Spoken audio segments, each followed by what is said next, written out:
So we are going to test the claim about the means of two populations. Assume that the two samples are independent simple random samples selected from a normally distributed population. So they're independent. We have a normal distribution, which means we don't have to worry about sample size. Do not assume that the population standard deviations are equal. So that means we're going to say no to the pooling. Use the traditional method or p-value method as indicated. A researcher was interested in comparing the amount of time spent watching TV by women and by men.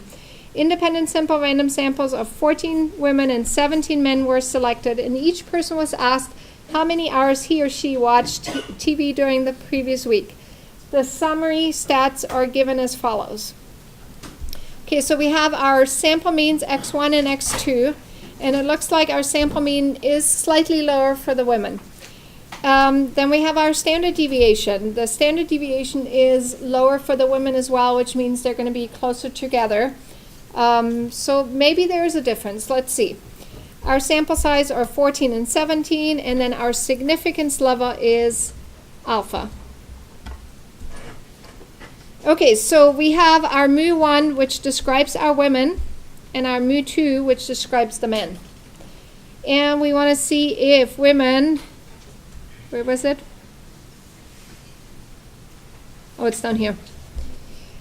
Test the claim that the mean amount of time spent watching TV by women is smaller than the mean amount of time spent watching TV by men. Use the traditional method. Okay, so we're comparing mu1 and mu2 because we're comparing the means. And women, it says watch less than the men. So it clearly states the claim, and it clearly states what the parameter is that it's comparing the means over here. So our claim does not include equality, therefore it goes where? Goes into H1. What's the null? Yeah, the null has the same symbols, but an equal sign over here. In fact, when we're comparing two different means, our null hypothesis is always going to look like mu1 is equal to mu2. Okay, so we are doing a two-sample t-test. So we're comparing the means. So we're going to go stat, test, and then go down to two-sample t-test. Do we have data or summary stats? Summary stats. Okay, x1 bar is given 12.7. The first sample standard deviation is 3.9. Our sample size is 14. Our x2 bar, that's the sample mean for the second group for our men. The standard deviation for the men is 5.2, and we have 17 men. Our alternate hypothesis down here, the symbol is mu1 is less than mu2. So we're going to go over to the less than. And we said sigma 1 is not assumed to be equal to sigma 2. Therefore, we're going to say no to the pooling. So in general, you're going to just have a no for the pooling, unless it specifically tells you that sigma 1 is equal to sigma 2. Okay, our test statistic, rounded to how many decimals? It's a t. 3. So negative 0.733. Our p-value is rounded to how many? 4. So 0.2346. Okay, looking at the test statistic, negative 0.733, would we consider that a usual or an unusual value?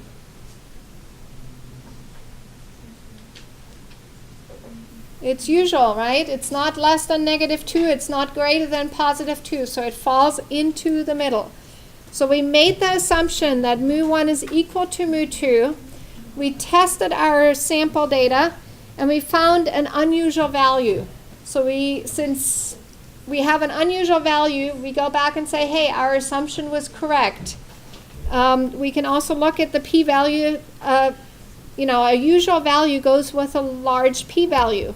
So this p-value is greater than our significance level. And When the p is low, we're going to reject the null, but this p is not low because it's greater. Therefore, our conclusion is fail to reject.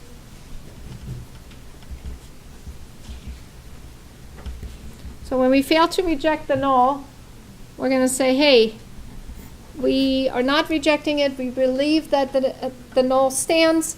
We don't believe that there's a significant difference between those two groups, and it doesn't look like the women are actually watching less.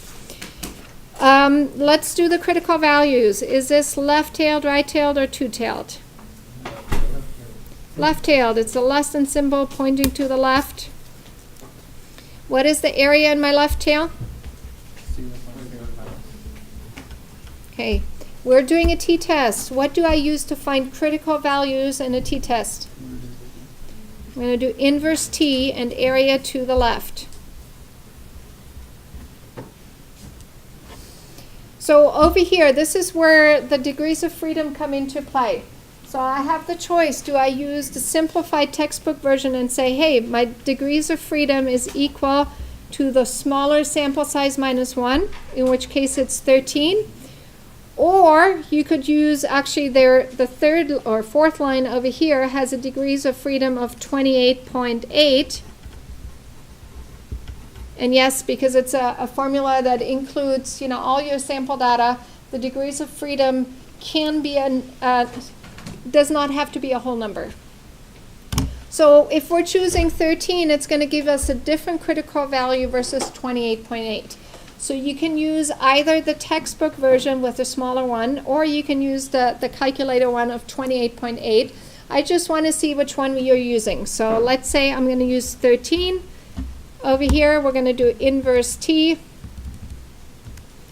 Area to the left is 0.05. Degrees of freedom are 13. And therefore, my critical value is negative 1.771.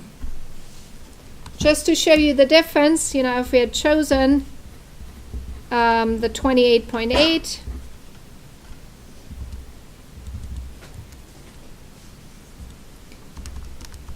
it would give us a slightly different one of negative 1.69.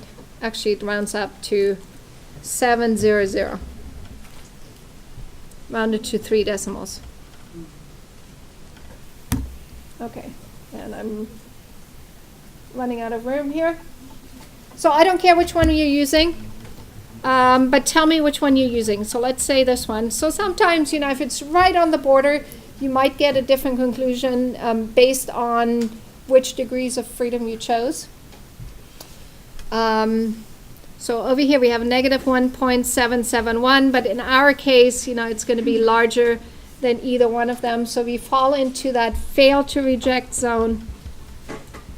Just normal sample fluctuation. And therefore we're going to say, hey, our assumption seems to be correct and those two proportions are equal. So let's look at the wording over here. So did our original claim include equality? No. Did we reject the null? No, we failed to reject the null. So therefore, what's our wording? Okay, there's not sufficient sample evidence to support the claim that.